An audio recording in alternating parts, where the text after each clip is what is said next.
Es indiscutible que Granada es una ciudad universitaria.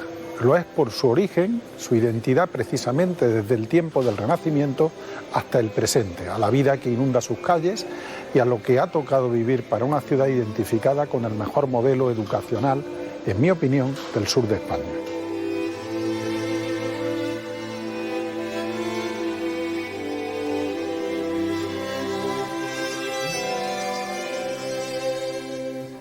Se trata del Palacio de la Madraza, que es un edificio de origen islámico y que está unido a la propia universidad, no por ser un edificio universitario como tal, sino por la enseñanza del Corán, de los textos sagrados, de las tradiciones, la legislación islámica desde tiempos de Yusuf I.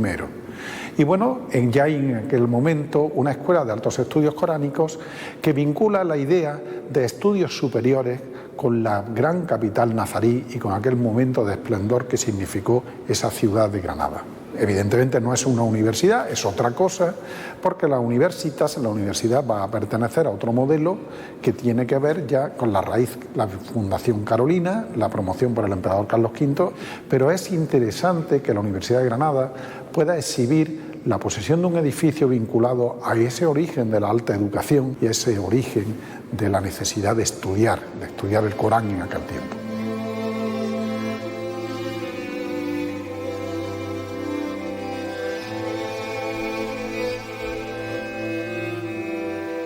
Fuganda, infidelium tenebras hoc domus literaria fundata est Christianissimi Carolus semper Augusti Hispanorum regium mandato, que vendría a decir: esta casa de letras fue fundada para ahuyentar las tinieblas de los infieles por mandato del rey cristianísimo siempre Augusto Carlos, rey de España. Granada se identifica con la promoción por parte del emperador Carlos V de una nueva realidad, la realidad de la ciudad musulmana, que ya tiene esa herencia en tiempos anteriores y que él va a vivir a raíz de su visita en el año 1526, cuando casa en Sevilla con la emperatriz Isabel y entonces viaja a Granada. Se encuentra entonces el emperador con una ciudad de la que también son súbditos de aquella corona, de aquella monarquía, profundamente islamizada, donde la pervivencia del Islam es patente. Y claro, tiene un instrumento, los dos grandes instrumentos del tiempo son las armas y las letras. Aquí va a prestar las letras al servicio del poder y va a promover un modelo, una institución académica de alto rango a raíz de la fundación de un colegio, el Colegio Imperial de Santa Cruz de la Fe, para la difusión de la nueva fe y la integración de esos súbditos en el nuevo modelo ideológico. Nace así la nueva universidad, la Universidad del Renacimiento, en un edificio que es este edificio que tenemos detrás, que es el edificio de la llamada Universidad Vieja.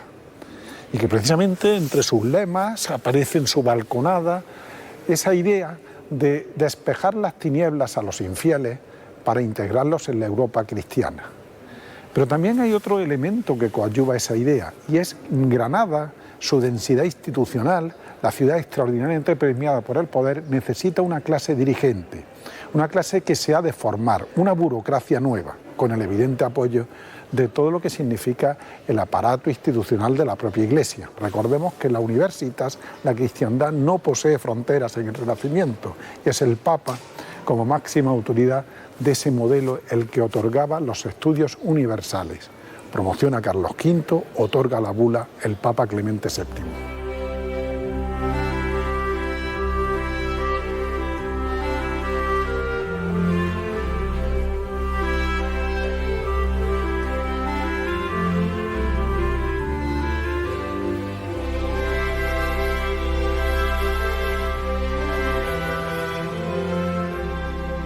Estamos en la plaza del emperador Carlos V, plaza de la universidad, en realidad, en el corazón central de ese mundo universitario granadino.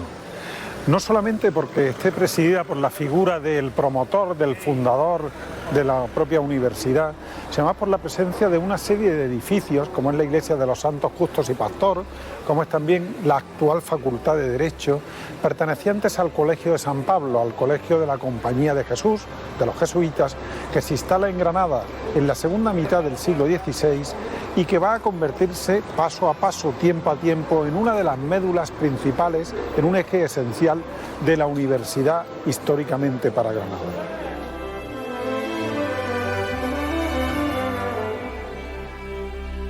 El Colegio Mayor San Pablo va a acoger a sus propios estudiantes, pero también se va a convertir en un núcleo esencial para la difusión del modelo universitario en Granada. De hecho, antes de la expulsión de los jesuitas, es un lugar que congrega a una enorme cantidad de esos estudios y fundamentalmente uno de ellos esencial, el mundo de las leyes, el mundo jurídico. Tiene mucho que ver aquel mundo de estudios con la necesidad administrativa de un Estado naciente, el Estado moderno, que necesitaba de una burocracia para nutrir las instituciones de aquel tiempo, como también obviamente estudios de teología, estudios de filosofía, escasos estudios de empirismo. El empirismo llegaría ya muy de modo posterior, en el siglo XIX al siglo XX.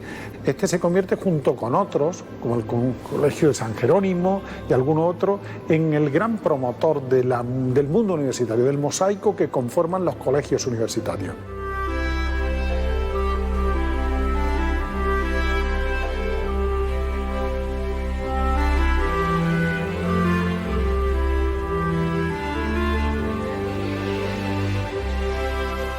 Los colegios mayores nacen en el tiempo medieval, en los hospitia que se utilizaban en la época medieval para dar alojamiento a quien debía de alcanzar a poder estudiar.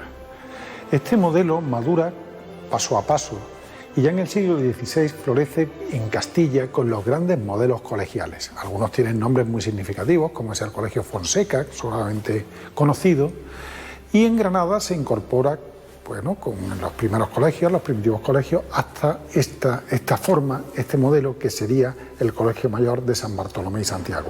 Sin lugar a dudas, defiendo que es el más antiguo hoy de España. De ahí su gran mérito y valor. El Colegio Mayor San Bartolomé y Santiago es fruto de una doble fundación. En primer lugar, Diego de Rivera, hacia 1641, dota en su testamento la necesidad de fundar un colegio mayor universitario y, de modo posterior, a inicios del XVIII, un comerciante de la seda, del azúcar, de la lana, un poderosísimo genovés o familia de origen genovesa, que es Bartolomé Veneroso, fusiona su propia institución, su propia fundación de colegio y nace ya el Colegio Mayor de San Bartolomé y Santiago. Junto con el patrimonio edilicio existe algo en el colegio fundamental, que es su documentación. Un rico archivo que nos permite conocer, por ejemplo, en este caso, el catálogo de los 10 primeros colegiales que tienen entrada en el año de 1649.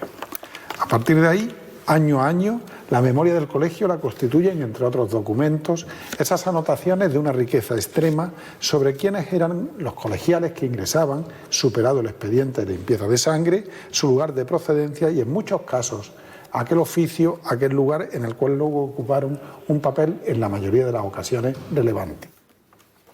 Todo colegial que quería ingresar, y se ingresaba en una edad en la cual se alcanzaba cierto grado de madurez, tenía que argumentar un expediente de limpieza de sangre en el cual no hubiera ninguna sospecha de estar contaminado de sangre judeo-conversa, de posible origen musulmán, que en Granada esto debía ser muy importante, en esa Granada que ya quedaba atrás para el Islam. Pero claro, este expediente de limpieza de sangre procuraba ese ingreso de aquellos que tenían méritos sobrados en razón a su cuna para poder ser colegiales, ¿no? A partir de ahí ingresaba en el colegio y se reglamentaba su vida de modo meticuloso, preciso. Hay que entender las dificultades técnicas que significaban cualquier desplazamiento de hace siglos, de aquel tiempo, y era necesario dormir en algún lugar, vivir en algún lugar. De ahí que una parte importante de la vida de los individuos fuera su paso por un colegio determinado. Y el colegio cumplía diversas funciones. Alojamiento, obviamente, junto con ese alojamiento tenía la necesidad de dar de comer, donde había momentos de festividad, con refectorios, con modelos de pastelería y elementos, pero también la huida de determinadas carnes, como era la carne sospechosa de no ser pura, o por ejemplo en Granada se procuraba que hubiera carne de cerdo para que quedara clara la no mancha con una posibilidad coránica de no poder usar la carne de cerdo. También se reglamentaban los juegos colegiales. Un colegial no podía jugar a los naipes, no podía tener pajarillos, dice un documento, para distraerse en la habitación con el sonido, el silencio reglamentado, las horas de la matina, de todos los elementos de devoción, religión, estudio. Era una vida, si queremos pensar, casi monacal, ¿no? Pero también tenía una serie de cuestiones que tocaban al individuo. La reglamentación de sus estudios, horarios estrictos. Eran las 5 de la mañana cuando se levantaban.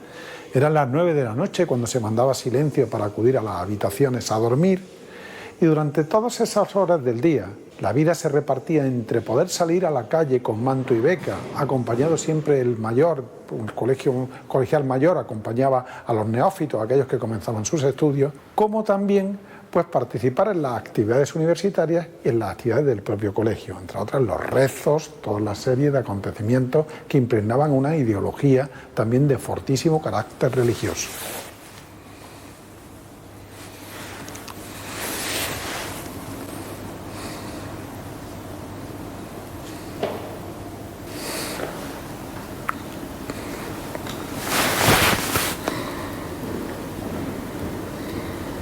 Los colegiales debían de llevar su manto, ese manto recio que protegía en ciudades como en Granada del frío, y su beca. La beca en un origen tuvo mucho que ver con la protección de algún patrono a aquellos que no podían continuar los estudios universitarios, de hoy la expresión beca, ¿no? Con el tiempo esta beca, que distinguía por colores a los colegios, se convirtió en un hábito tradicional, el uso tradicional del manto y la beca por cada colegial. En el caso del Bartolomé Santiago, su beca es color azul. Otros colegiales de otros colegios distinguían sus propios colores y hacían un colorido en la trama urbana de Granada a aquellos colegiales que acudían según qué colegio. Era también una cierta idea de identidad y pertenencia. De ahí que no es de extrañar que muchos de los que eran colegiales en los colegios mayores, como en el caso del Bartolomé Santiago, de por vida argumentaran aquello de yo estudié en el Santiago de Granada, en el San Bartolomé, porque era algo a tener impronta a título personal.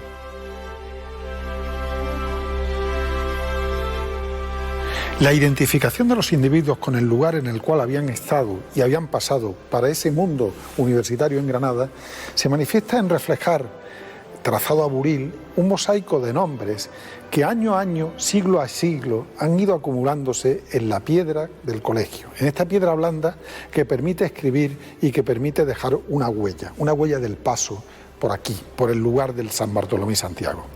Precisamente al Colegio San Bartolomé Santiago, a ese largo camino de la historia, se le atribuye el estudio en él durante las enseñanzas medias de Federico García Lorca, de su hermano Francisco, que anduvieron por esta institución cuando en su día fuera también colegio de enseñanzas medias. Y cuenta esa historia, dice esa historia y atribuye que esta F y esta G que aparecen aquí pudieran referirse a ese Federico García Lorca con todos los criterios que pudiéramos decir que quizá no fue así. Lo curioso es que quien escribió esto, que pueda coincidir con el apellido lorquiano, aquí dejó huella, y hoy, en esa mitificación del pasado de la institución, hay quien sostiene que esta F y esta G refieren a Federico García Lorca.